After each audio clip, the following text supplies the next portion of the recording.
Hey, sorry about that, guys. Someone thought a TikTok was really funny. Apparently, someone fell in auto tune, so they could not stop laughing next to me. I was talking about the Pullman strike. Now, the deal with the Pullman strike was prices were fluctuating due to the Panic of 1893. Remember, no one likes being less rich than they were. So, we had an issue at hand where George Pullman, the owner of this railway company, was going to continue to get his dollars whichever way he could. The grind don't stop.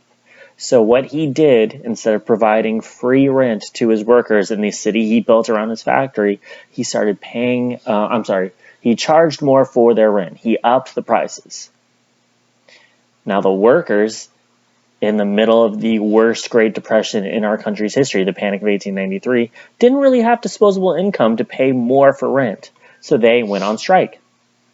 And this slowly bled itself into creating the largest railway strike in the country's history, the Pullman strike. All right, Eugene Debs gets involved. 250,000 railway workers stop working on, the railroads. 37 states shut down. $250 million in damage was done during this time period. And Grover Cleveland shuts it down the best way he could think of. Our president calls in the troops and starts killing the strikers. He turned the troops on the American workers and killed them and said, if you want to keep striking, you're going to die, so go back to work. Nothing changed. Another negative view towards labor unions and strikers. So we're at this tipping point. We're at this moment where something has to give, and it's this perfect storm of the Democrats declining in power. The Panic of 1893 hit us hard, and we have this big special group called the Populist Party. And the Populist Party was the biggest of deals. Everything that comes in the Progressive era was created and the groundwork was laid by the Populist. They had all these super crazy ideas like a federated income tax. They sided with labor unions. They wanted workers to have rights, a 40-hour work week. You have this whole platform in your notes.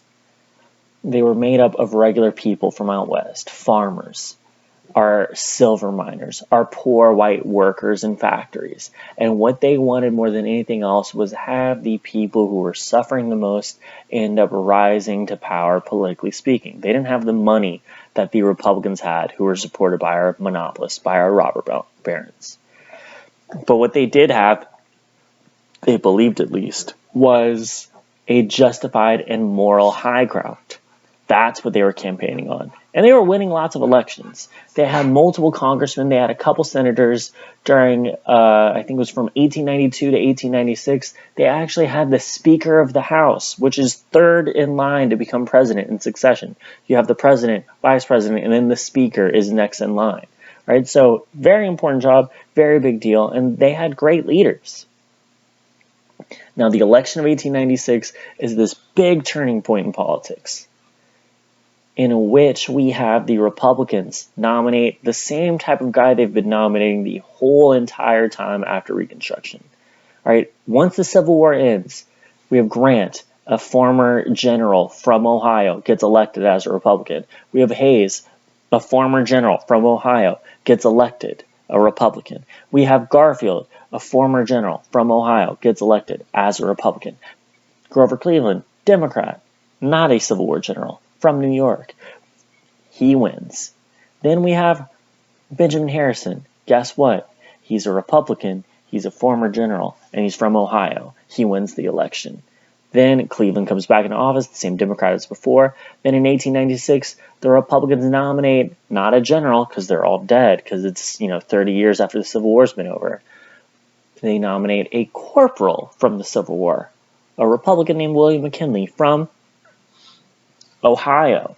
And what he ends up doing is he takes a stand that lots of Republicans before him were kind of afraid to.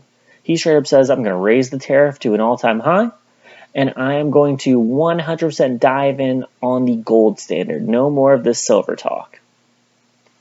And with the changes in presidencies, with the fluctuation of the economy, we have this rise and fall of the value of silver. What this ends up doing is get some silver miners out west very rich for a time period, and then they become extremely broke shortly after. It is a very volatile market, and it should make sense. We talked about this way back.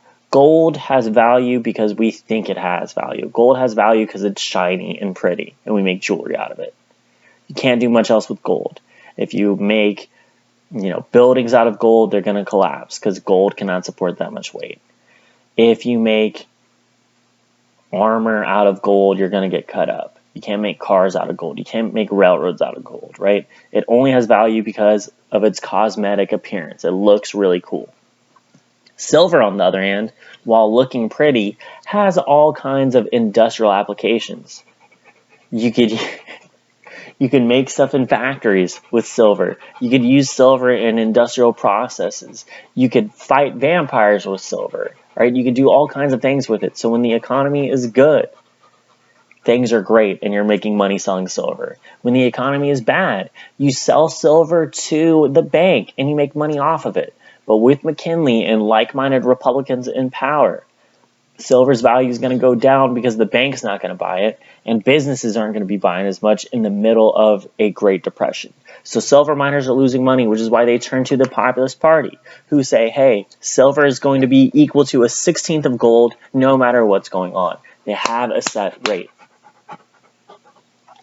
We're getting a little help from Gunji. Now, the Populist Party also believed very strongly in the idea of prohibition. The Prohibition Party joined in with the Populists.